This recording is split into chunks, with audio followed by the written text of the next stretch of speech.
I really enjoyed this video, Michael wrote.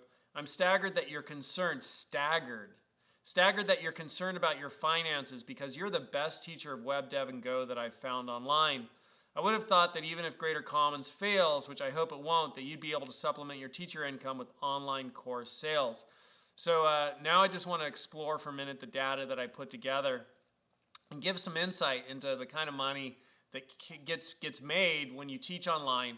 And I'm just going to do it in a general fashion because it's a little bit awkward and weird to talk about finances, religion, politics, or parenting. And I willingly go into all those areas, and I in-depth explored it in the other 2.5, 3 hours of video I made. But I realized that maybe that was a bit too much. And so I put this together. I teach on various online learning platforms. And on those different online learning platforms, I've had a total of 328,184 students. And that's a bit of an estimate because on one of the platforms, they pay on a business to consumer side and they also pay on a business to business side. And on the business to business side, they only show you the minutes watched and then they pay you off of the minutes watched.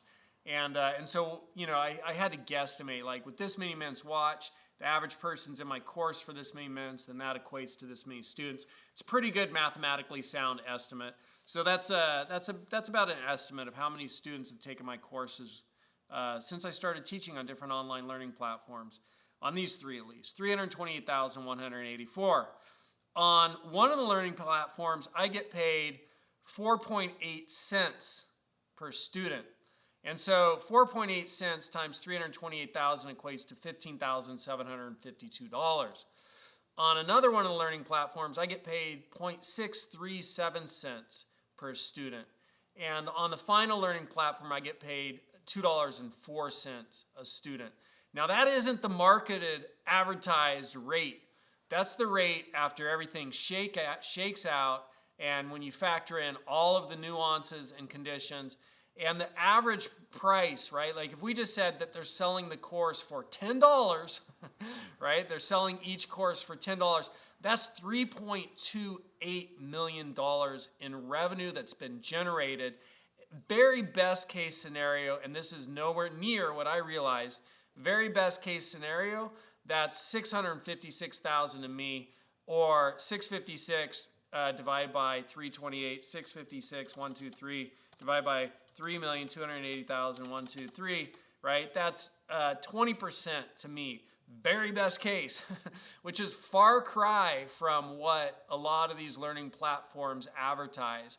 And so for me, this was a moral affront that there's an advertised, you know, this is what we're going to pay you. And then there's the actual practice of what teachers get paid. And it infuriated, frustrated, inspired me to do something better, which is why I've created Greater Commons by teachers and students, for teachers and students. And I just want to have a place that's community grown for the community, that takes care of the community, and that does what it says. So that's the very best case scenario. I got 20% of revenue generated, ballparking $10 a course. Truth be told, I landed somewhere between these numbers. I generated some good income, and it's allowed my wife to be a stay-at-home mom, which is awesome.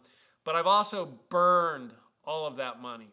Burned it, all of it, in a variety of ways. And that's the next thing that Michael gets to. He says, you know, right, like, you know, what did it take? Where did that money go? It seems like you're a really great teacher. You would have been able to supplement income with all of your teachings. Where did it go? I will address that in the next video.